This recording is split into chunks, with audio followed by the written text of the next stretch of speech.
സിനിമയിലിപ്പോൾ കുറേ പാട്ടുകളുണ്ടെന്ന് എല്ലാം നമ്മളെന്താ കേട്ട് മറന്ന ഒരുപാട് പണ്ട് കാലത്തുള്ള അപ്പം എന്തുകൊണ്ടാണ് അങ്ങനത്തെ പാട്ടുകൾ ചൂസ് ചെയ്യുന്നത്? അത് സബ്ജക്റ്റിനെ അടിസ്ഥാനപ്പെടുത്തിയാണ് അങ്ങനെ ഒരു പാട്ട് വന്നത്. കാര്യം വെച്ച് കഴിഞ്ഞാൽ ആ നമ്മുടെ സബ്ജക്റ്റ് എന്ന് പറയുന്നത് പിന്നെ ഒരു പുള്ളുവ പെൺകുട്ടിയും നാടോടിയായിട്ട് അലഞ്ഞ് ഈ അമ്പലങ്ങളിലും കാവുകളിലും പഴയകാല മനകളിലൊക്കെ ഈ നവോറ് പാട്ടും പുള്ളുവൻ പാട്ടും ഒക്കെ പാടി നടക്കുന്ന ഒരു അച്ഛനും മകളും.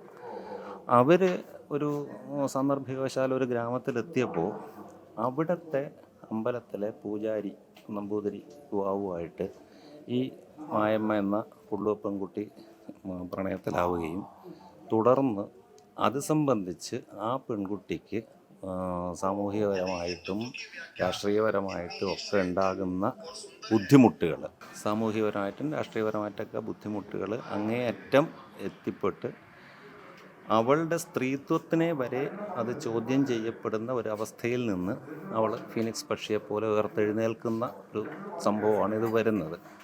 അത് പക്ക ഗ്രാമീണ പശ്ചാത്തലത്തിൽ ഇല്ലത്തിൻ്റെയും കാവിൻ്റെയും കുളത്തിൻ്റെയും അമ്പലത്തിൻ്റെയും ഒക്കെ പശ്ചാത്തലത്തിലാണ് ഞങ്ങൾ പറയുന്നത്. അതുകൊണ്ട് തന്നെ ഇതിലെ പാട്ടുകളും ഗ്രാമീണ പശ്ചാത്തലത്തിലേ നമുക്ക് ചെയ്യാൻ കഴിയുള്ളൂ. ട്രഡീഷണലായിട്ടുള്ള പുള്ളുവൻ പാട്ട്, ട്രഡീഷണലായിട്ടുള്ള നവോറ് പാട്ട്, അഷ്ടനാഗക്കളം പാട്ട്. അഷ്ടനാഗക്കളം എന്നൊക്കെ പറയുന്നത് ഞങ്ങൾ ഒറിജിനൽ സർപ്പക്കാവിൽ വെച്ചാണ് ഷൂട്ട് ചെയ്തത്, ഒറിജിനൽ കാവിൽ വെച്ച്.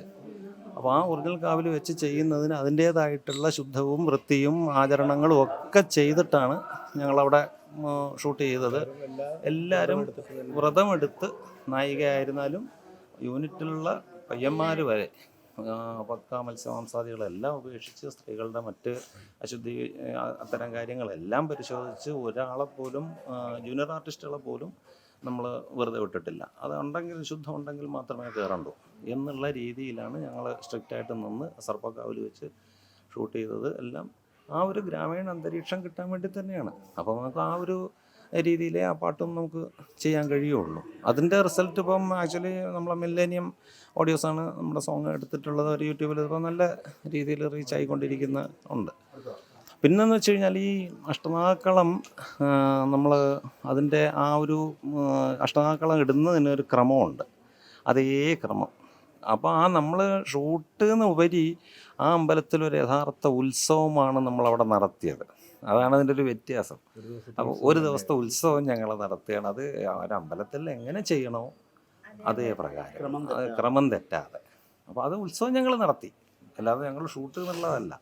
അതുപോലെ തന്നെയായിരുന്നു ഞങ്ങളുടെ ഓരോ മറ്റ് സീനുകളും ചെയ്യുന്ന സമയത്തും ലൊക്കേഷനിലുള്ള ഓരോരുത്തരും ഒരു ഇന്ന ജോലിയെ ചെയ്യൂ എന്നൊന്നുമില്ല. ഈ നായകനായിട്ടുള്ള അരുണ് നേരത്തെ ഏടിയായിട്ടൊക്കെ നിന്നുണ്ട്, പുള്ളി പഠിക്കാൻ നിൽക്കും.